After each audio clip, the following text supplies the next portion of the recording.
General Baquedano a Plaza Italia, bueno, es todavía una incógnita, pero la Cámara de Diputados aprobó un proyecto de resolución que le pide derechamente al gobierno reponer el emblemático monumento retirado tras sufrir muchísimos daños, ¿no?, en el marco del estallido social.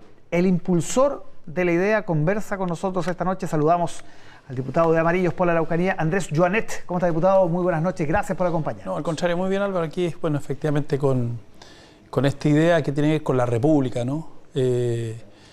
A nadie se le ocurriría, en donde está la Siegelsäule, que es como una plaza que está en Berlín, y al frente está Otto von Bismarck, sacar a Otto von Bismarck por cualquier cosa.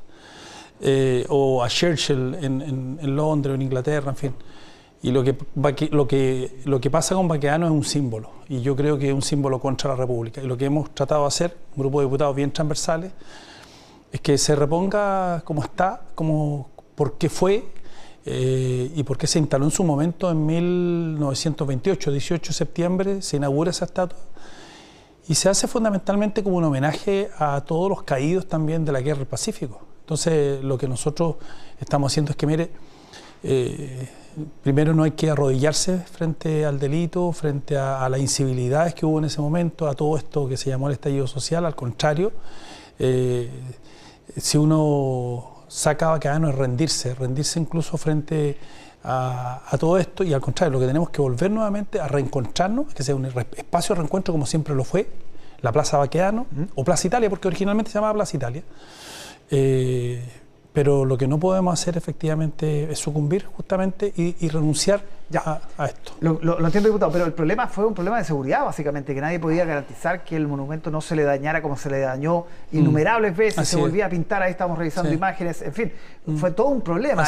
Y ante la imposibilidad de resguardar y garantizar la seguridad del monumento, se le retira, porque ahora podría cambiar eso. Porque tiene que cambiar, porque yo creo que este país, basta ya el desorden, basta la incivilidad, basta la delincuencia. Cuando uno abre un espacio y el Estado finalmente abre todos estos espacios, finalmente alguien lo gana. ¿Y quién lo gana? Fundamentalmente todo lo que es asistémico. La incivilidad, la delincuencia, en el caso de la Araucanía, el terrorismo, alguien va ganando el espacio, porque el Estado finalmente va retrocediendo. Y en definitiva, dejar nuestros monumentos, y dejar algo muy importante. El año 1900 se trae de Tacna a un soldado desconocido, el cuerpo de un soldado desconocido, y se entierra ahí. Y ahí hay una cripta. Y por tanto nosotros, por también en homenaje a todas las personas que murieron en la Guerra del Pacífico, muchos eran militares y la mayoría no eran militares. Y nosotros le debemos mucho a ellos, porque además anexaron dos regiones del norte, dos regiones que además le han dado mucho a Chile, y eso porque en definitiva un grupo de desalmados, en fin, de delincuentes, pretende permanentemente o atentar contra este monumento. Si atentan contra el monumento, se tienen que ir presos, así de simple. Bien, lo cambio de tema, diputado, para hablar de temas más contingentes que tienen que ver con la situación del ministro Giorgio Jackson y esta acusación que está flotando. Todavía no hay definiciones, han pasado un par de semanas, no sé si ha reflexionado sobre digamos, las posibilidades reales de presentar la factibilidad de esta acusación. Mire, yo ser súper honesto, yo mañana me reúno justamente con el equipo de abogados que estamos trabajando, son académicos, algunos de la Universidad de los Andes, de la Universidad de Chile, para efectivamente ver la viabilidad de una acusación constitucional contra el ministro Jackson. ¿Y por qué? Fundamentalmente, porque yo creo que el ministro Jackson le está causando graves problemas al presidente, objetivamente al presidente. Yo diría que este es un presidente que de alguna manera, claro, a veces se comete errores, pero un presidente, y lo señalábamos la última vez cuando nos juntamos acá respecto ¿te acuerdas del encuentro en el Cerro Castillo? No el que se filtró la conversación, el anterior. Este es un presidente que se parece más a un presidente y menos a un dirigente estudiantil. Insisto, no es Patricio Aylwin, pero se parece cada vez más a un presidente. Pero yo creo que el ministro Jackson, que es su amigo, lo está dañando, pero además está dañando al gobierno, pues este es un gobierno que en definitiva sigue empantanado en este debate, que es el debate de las corporaciones, de las fundaciones, y tenemos que tener un debate mucho más profundo que el tema de la seguridad. Y tercero, le está haciendo un daño al país. ¿Por qué le hace un daño al país? A ver, en materia indígena, que es un tema que me compete me compete por la Araucanía, ¿qué pasa con el Ministerio de Pueblos Indígenas? ¿Qué pasa? No, es que la SECPRES, sí, la SECPRES, pero el ministerio que tiene que ver con eso, porque la CONADI tiene que ver con, efectivamente, el Ministerio de Desarrollo Social tiene que preocuparse de eso. Dos, ¿qué pasa con el Consejo de Pueblos Indígenas?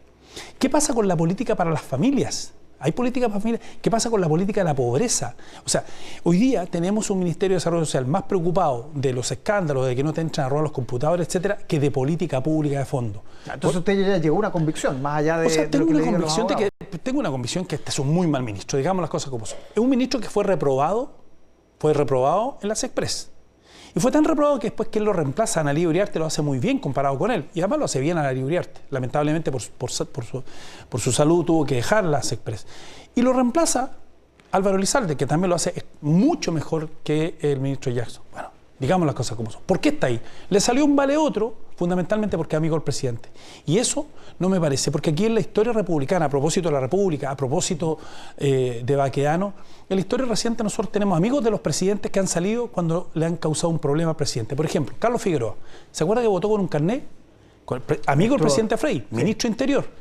Y en un minuto dijo, a los días, estoy incomodando al presidente, me voy. Edmundo Hermosilla, le regalaron un caballo. Edmundo Hermosilla, hombre, ¿te acuerdas? Vivienda, vinculado al tema de los caballos, por el tema del rodeo, y el que era dueño de las casas Copeda, que no tenían nada que ver con él, ¿te acuerdas? Sí. Le regala el caballo, renuncia inmediatamente. Y en este caso, yo creo que hay una cuestión que yo le he planteado, el tema de la dignidad política. La dignidad política. Si tiene dignidad política, el ministro Jackson tiene que renunciar. Si no... Diputado, la última acusación no salió bien. La acusación del ministro Ávila, y muchos incluso sienten que ese antecedente es un desincentivo, ¿no? Básicamente para presentar esta acusación. ¿Por qué ahora podría ser distinto? Dos cosas. Primero, yo lo que voy a ver de verdad, si es que efectivamente existe mérito para una acusación constitucional, y voy a ser muy honesto. Si no existe mérito, voy a decirlo, y voy a decir por qué no existe mérito. Pero si existe mérito, yo voy a decir, mire, aquí está la acusación, pero voy a ver si efectivamente voy a evaluar si tenemos los votos. Porque si no tenemos los votos, la verdad que no estoy para fortalecer un ministro que lo ha hecho mal. No voy a cometer el error de la UDI, de pedir la renuncia en 2 días, etcétera. No. Lo que yo digo, en términos objetivos, porque es un mal ministro, acabo de dar razones reales de un mal ministro. Me explico. Lo de la CONADI. Sí. Acaban de contratar a una persona en tierras que en el fondo propugna incluso las usurpaciones, ¿no? Incluso las justifica. Y es el encargado de tierra, y el ministro todavía no lo saca. Yo de hecho le mandé un oficio al ministro ayer preguntándole qué pasa, por qué contrata a una persona que justifica la usurpación y que es un acto violento. Entonces, en la CONADI hay serios problemas y el ministro no controla y es un servicio dependiente de la CONADI. O sea, razones hay, naturalmente, para señalar que no es un buen ministro y que en definitiva no debería estar en el gobierno. Pero usted dice, si le encuentro mérito que lo conecte al caso convenios, al robo de los computadores. A varios temas. Por ejemplo, hay un tema que a mí me hizo mucho ruido. Cuando la PDI va a... Primero iba a ir la PDI y no pudo ir porque se robaron los computadores, pero después la PDI va al Ministerio de Desarrollo Social y el ministro, porque fue él, decide que no dejar ingresar a la Policía de Investigaciones a retirar la información, sino que espera una orden judicial.